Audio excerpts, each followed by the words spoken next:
ibadah kita hari ini, kita siapkan hati kita. Kita mau katakan sekalipun kita dalam lembah gelap, dan kita percaya berkat Tuhan melimpah bagi kita.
Bersyukur untuk penyertaan Tuhan yang selalu sempurna dalam hidup kami. Kami siap untuk memulai kegiatan ibadah kami pada hari ini. Kiranya Kau bimbing sertai urapi setiap kami dari awal, pertengahan hingga akhir.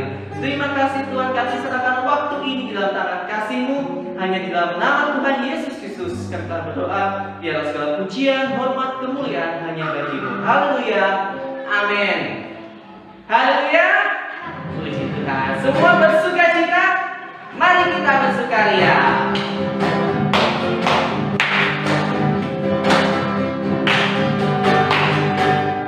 Mari kita bersukaria, karena ini hari bahagia. Kita berkumpul jadi satu. Puji Tuhan semesta itu. Haleluya.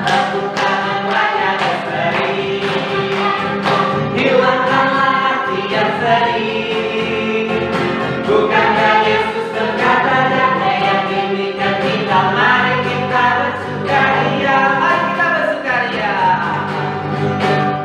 Mari kita bersukaria, karena ini hari bahagia. Kita berkumpul jadi satu. Puji Tuhan semesta itu. Haleluya.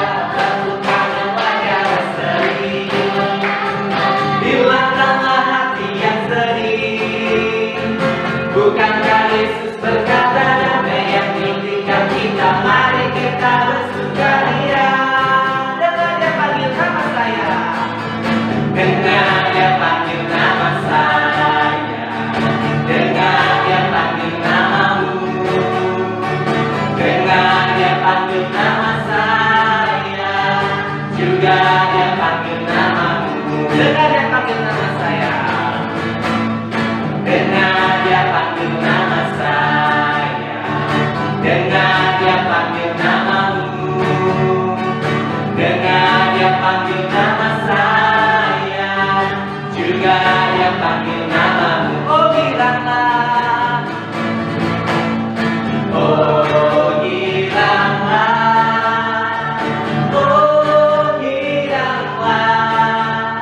Tuhan Yesus sangat cinta pada saya.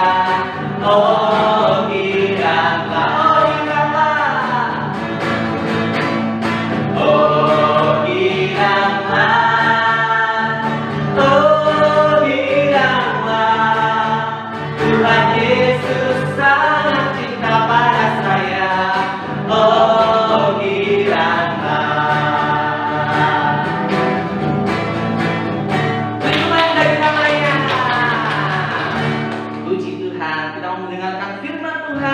Kita menaikkan pujian, jangan pernah menyerah.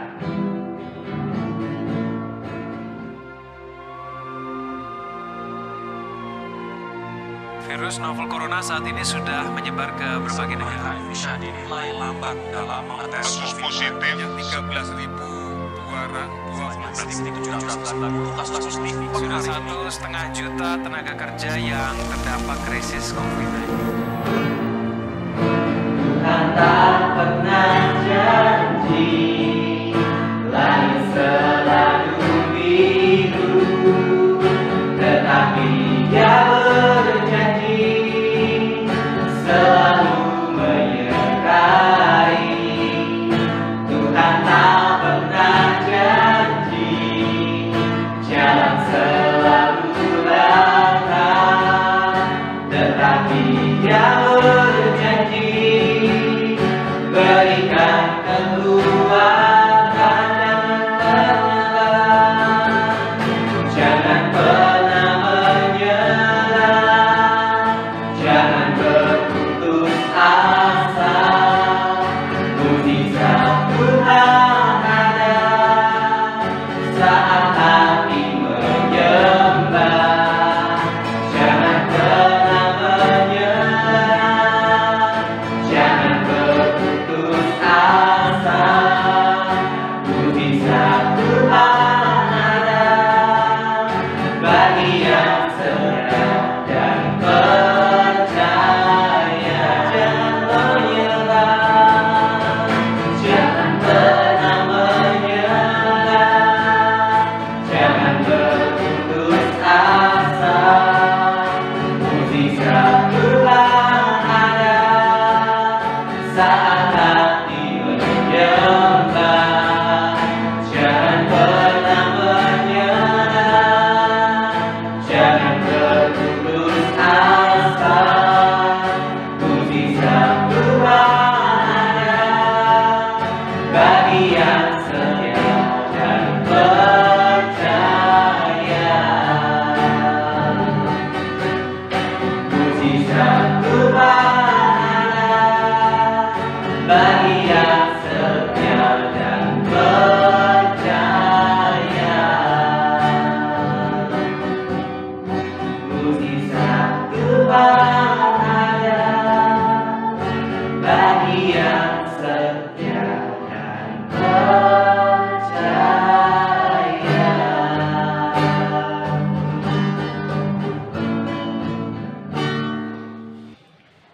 Segala puji syukur Tuhan kami naikkan dalam hadirat-Mu. Terima kasih Tuhan untuk kesempatan kali ini kalau kami boleh beribadah bersama-sama. Saat ini ya Bapa, kami siap untuk mendengarkan dari sebagian firman-Mu. Biarlah firman ini ditanam dalam hati kami, terlebih Tuhan dapat kami lakukan dalam kehidupan sehari-hari. Kami serahkan hari ini hanya dalam tangan-Mu, dan nama Tuhan Yesus kami berdoa dan bersyukur. Amin. Shalom anak-anak, selamat pagi semua. Bagaimana kabar kalian? Bu Oni berharap kalian tetap semangat, tetap sukacita di dalam Tuhan. Pada kesempatan hari ini, mari kita akan belajar satu firman Tuhan yang mengingatkan kepada setiap kita sebagai seorang anak Tuhan. Tidak, yang mengatakan bahwa kita tidak perlu khawatir. Apa yang dikhawatirkan? Nah, Bu Oni punya satu cerita bahwa kita semua manusia itu memiliki 3 kebutuhan. Yang pertama adalah kebutuhan sandang, yang wujudnya pakaian yang dipakai. Kemudian pangan, artinya pangan itu yang dimakan. Dan yang ketiga adalah papan untuk tempat tinggal. Ketiga-tiganya ini amat penting, tetapi orang akan bisa hidup meskipun tidak punya rumah, artinya tidak punya rumah sendiri, dia masih kontrak, dia masih sewa, masih bisa bertahan hidup. Dan manusia atau orang masih bisa hidup ketika tidak memiliki pakaian yang bagus, pakaian yang mahal. Nah, yang satu ini, orang atau manusia atau kita semuanya termasuk Bu Oni tidak akan bisa hidup apabila tidak memiliki makanan, terutama dalam batas tertentu. Karena apa? Tubuh kita ini perlu diasuh dengan makanan supaya sehat dan kuat. Pagi hari ini satu firman Tuhan yang akan mengingatkan kepada kita sekalian. Yuk kita buka, kita akan simak bersama-sama. Bu Oni akan bacakan untuk kalian semua. Di Alkitab, di dalam Matius pasal yang ke-6, dimulai dengan ayat yang ke-31. Perhatikan. Sebab itu janganlah kamu khawatir dan berkata, apakah yang akan kami makan? Apakah yang akan kami minum? Apakah yang akan kami pakai? Semua itu dicari bangsa-bangsa yang tidak mengenal Allah. Akan tetapi Bapamu yang di surga tahu bahwa kamu memerlukan semuanya itu. Ayat 33, tetapi carilah dahulu kerajaan Allah dan kebenarannya, maka semuanya itu akan ditambahkan kepadamu. Amin. Dua ayat ini akan mengingatkan kita, akan menguatkan kita tatkala kalian Bu Oni menghadapi masalah, khususnya masalah tentang makanan. Yang mana makanan itu dalam arti bukan makanan yang mewah, tidak. Makanan sebagai kebutuhan hidup, makanan untuk hidup kita. Nah, anak-anak, di zaman COVID seperti ini, tentu orang tua kalian banyak yang mengeluh, banyak yang sedih, banyak yang berat hati. Bagaimana cara mendapatkan uang tambahan? Bagaimana cara mendapatkan uang untuk membeli makanan untuk hidup sehari-hari? Karena kalau kamu mendengar dengan adanya COVID ini membuat semuanya jadi lumpuh. Artinya lumpuh tidak seperti tahun-tahun yang lalu. Kalau ayahmu seorang pekerja di perusahaan, bersyukur masih bisa dipertahankan atau masih dipakai oleh pimpinan perusahaan. Kalau ayahmu mungkin barangkali tidak di perusahaan, tetapi dulunya pedagang, masih enak, bebas berjualan di mana-mana. Tapi dengan adanya COVID seperti ini, semua serba dibatasi.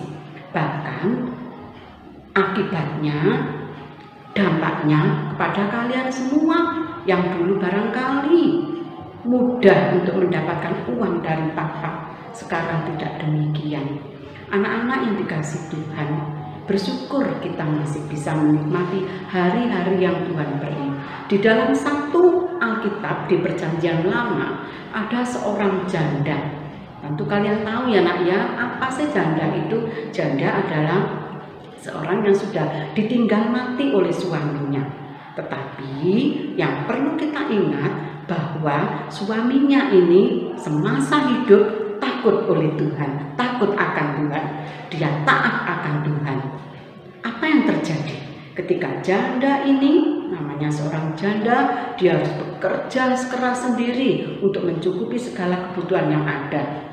Barangkali apa yang dilakukan oleh seorang laki-laki, mengangkat batu, kemudian pekerjaan-pekerjaan yang berat, janda ini sendiri yang melakukan. Demi apa? Demi mencukupi kebutuhan hidup, demi menafkahi anak-anaknya. Karena itu suatu kali pada saat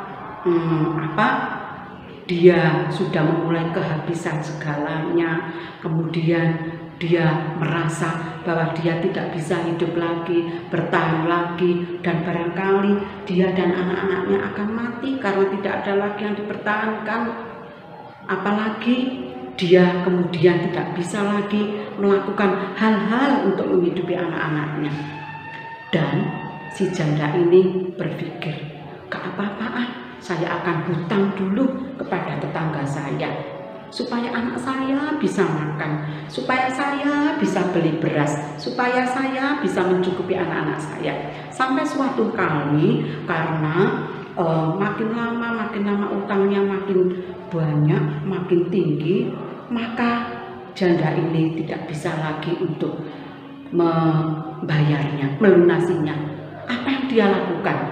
Dia sedih karena pada zaman itu jaminan kalau seseorang tidak bisa membayar hutangnya atau melunasinya, maka anaknya akan dijadikan budak. Dan zaman itu budak sangat-sangat tidak punya hak, budak sangat menderita. Karena janda ini sayang kepada anaknya, tidak mungkin dia melepaskan anaknya begitu saja. Apa yang dia lakukan? Dia datang kepada orang yang tepat. Dia datang kepada hamba Tuhan. Dia mengadu, dia mengatakan, bagaimana ini saya seorang janda yang sekarang tidak lagi bisa mempertahankan hidup saya karena semuanya sudah habis, belum lagi saya harus membayar, menutup hutang-hutang saya. Anak-anak, sekali lagi mari kita perhatikan, janda ini datang kepada orang yang tepat. Lalu apa yang dikatakannya? Nanti anak-anak bisa buka di rumah, di dalam 2 Raja-Raja pasal yang keempat, ayatnya yang ke-1 sampai dengan ayat yang ke-7. Dikatakan di sana, hambamu suamiku sudah mati dan engkau tahu bahwa hambamu takut akan Tuhan. Tetapi sekarang penagih hutang sudah datang untuk mengambil kedua orang anakku menjadi budaknya. Anak-anak, perasaan ini sangat menyedihkan. Tetapi sekali lagi kuncinya, suaminya pada masih hidup takut akan Tuhan. Yang kedua adalah janda ini datang kepada orang yang tepat. Ya, meskipun tadi dikatakan penagih-penagih hutang datang untuk memintanya. Setelah dilakukan perbincangan dengan hamba Tuhan, maka hamba Tuhan memberikan jalan keluar atas izin Tuhan. Ditanya, kamu punya apa? Saya dilihatnya di rumah punya botol-botol ini. Sekarang isi botol-botol itu. Kalau perlu mintalah pada tetanggamu. Kemudian sesudah itu tutuplah pintu. Dan setelah kamu menutup pintu, lalu dekatkanlah padaku 1 bejana lagi. Ya, bejana itu barangkali kalau sekarang itu seperti curigen, tempatnya minyak. Nah, apa yang terjadi? Begitu hamba Tuhan itu menyuruhnya, janda tadi mentaatinya, lalu yang terjadi minyak itu memenuhi bejana-bejana sampai bejananya semua terpenuhi dan minyak itu berhenti. Dengan adanya minyak yang memenuhi bejana-bejana itu bisa dipakai untuk memenuhi kebutuhan hidupnya dan juga dipakai untuk membayar atau melunasi seluruh hutang-hutangnya. Dalam cerita ini jelas apa yang kita bisa petik, apa yang kita bisa pelajari. 1, ketika kita takut akan Tuhan, taat akan Tuhan, maka Tuhan tidak akan membiarkan kita. Yang kedua, apa yang kita miliki jangan disia-siakan. Tuhan memberikan talenta, mari kita pakai supaya Tuhan memberkati. Nah, anak-anak, bersyukurlah kepada Tuhan ketika kalian tidak sampai mengalami seperti janda tadi. Oleh karena itu Boni berharap, 1, tetaplah taat dan takut kepada Tuhan. Yang kedua, tetaplah bersyukur kepada Tuhan. Amin. Kita berdoa. Terima kasih Tuhan, satu cerita yang mengingatkan kepada kami bahwa kami harus bersyukur meskipun di dalam situasi COVID, karena Tuhan masih memelihara kami. Kami bersyukur untuk mama papa yang Tuhan juga sudah berikan kesehatan sehingga Papa dan Mama bisa bekerja untuk mencukupi kebutuhan hidup kami. Terima kasih Tuhan, pakai kami, jadikan kami seperti janda yang taat kepada Tuhan, yang selalu dengar-dengaran suara Tuhan, dan selalu memakai talenta yang Tuhan berikan bagi kami. Terima kasih Tuhan, ini doa kami. Di dalam nama Tuhan Yesus kami bersyukur. Amin. Mari kita doa Bapa kami. 1, 2, 3. Bapa kami yang ada di surga, dikuduskanlah namamu, datanglah kerajaanmu, jadilah kehendak-Mu di bumi seperti di surga. Berikanlah kami pada hari ini makanan kami yang secukupnya, dan ampunilah kami akan kesalahan kami, seperti kami juga mengampuni orang yang bersalah kepada kami. Dan janganlah bawa kami ke dalam pencobaan, tetapi lepaskanlah kami daripada yang jahat. Karena Engkau yang punya kerajaan dan kuasa dan kemuliaan sampai selama-lamanya. Amin. Puji Tuhan, kita sudah selesai ibadah kita pada hari ini. Sampai jumpa di pertemuan ibadah kita minggu depan, dan Tuhan Yesus memberkati.